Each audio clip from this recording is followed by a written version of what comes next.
பிரியமானவர்களே, எப்படி இருக்கிறீங்க? நல்லா இருக்கீங்களா? சந்தோஷமா இருக்கீங்களா? தைரியமா இருக்கீங்களா? இன்னைக்கு ஆண்டவர் உங்களை பார்த்து கேட்கிறார், தைரியமா இருக்கிறீங்களா? என் பிள்ளைகள் எப்பவுமே தைரியமா இருக்கணும். பாவம் செய்யறதுக்கு தான் பயப்படணும், மற்றதுக்கு பயப்படணும். வேலையில, குடும்ப காரியத்துல, ஊழிய காரியத்துல தைரியமா இருந்து செயல்படணும். ஆண்டவர் என்ன சொல்றார் தெரியுமா? எபிரேயர் 10:35 மிகுந்த பலனுக்கு ஏதுவான உங்கள் தைரியத்தை விட்டு விடாதிருங்கள் என்று சொல்றார். என் பிள்ளைகளே, உங்கள் தைரியத்தை விட்டு விடாதுங்க. இதுவரைக்கும் தைரியமா தானே இருந்தீங்க. அப்ப இன்னைக்கு ஏதோ ஒரு காரியத்துக்கு பயப்படுறீங்க. வேலையில பிரச்சனையா? மேலதிகாரி பயமுறுத்துறாங்களா? பிசினஸ்ல யாரோ பயமுறுத்துறாங்களா? குடும்ப காரியத்துல பயப்படுத்துகிற சூழ்நிலை வருதா?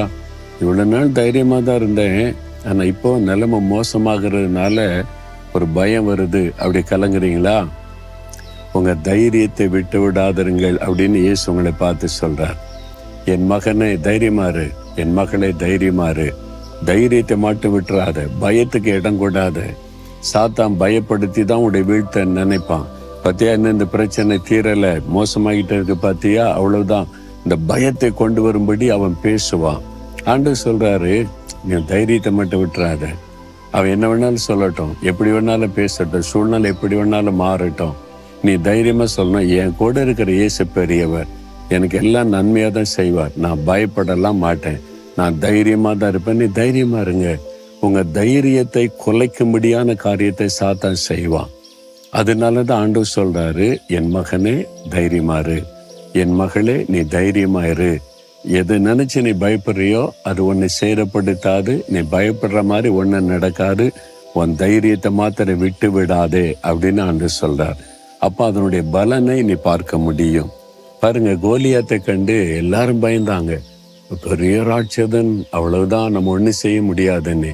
தாவீது தைரியமா போய் முன்னால் நிற்கிறார், பயப்படவே இல்லை. அவர் சின்ன பையன் தான் தாவீது, ஆனா தைரியமா போய் நிற்கிறார், தைரியமா நின்று பேசுகிறார். எப்படி அவனுக்கு இந்த தைரியம்? ராட்சதமா இருக்க சின்ன பொடியன் வந்து பேசுறான்னு நினைக்கிறார். ஆனா தாவீதுக்குள்ள எப்படி தைரியம் வந்துச்சு? கர்த்தர் கொடுத்த அபிஷேகம், ஆண்டவருடைய வல்லமை கொடுத்த தைரியம்.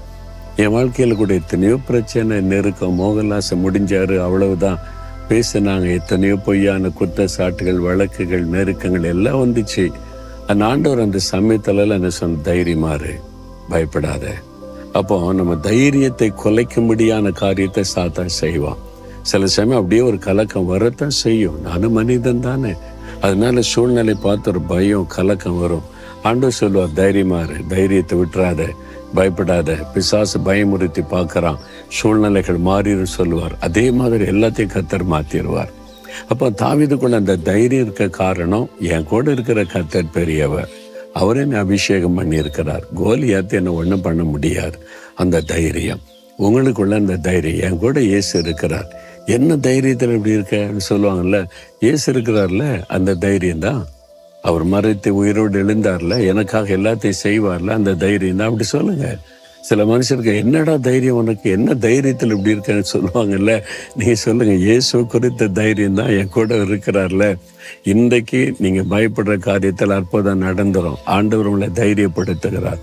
தைரியமா சொல்லணும், என் கூட இருக்கிற இயேசு பெரியவர், என்னை ஒண்ணும் பண்ண முடியாது, சாத்தான் ஜெயிக்க முடியாது, கர்த்தர் ஜெயந்தருவார். சொல்லி பாருங்க, தைரியமா அற்புதம் நடக்கும். சொல்றீங்களா? ஆண்டவரே, நான் தைரியத்தை விட்டு விட மாட்டேன், நீங்க எனக்கு வாக்கு கொடுத்துட்டீங்க, நீங்க என் கூட இருக்கிறதுனால நான் தைரியமா தான் இருப்பேன், பயப்பட மாட்டேன். நீர் எனக்கு ஜெயம் கொடுத்து நடத்துறீங்க, அதற்காக நன்றி. இயேசுவின் நாமத்தில் ஆமேன், ஆமேன்.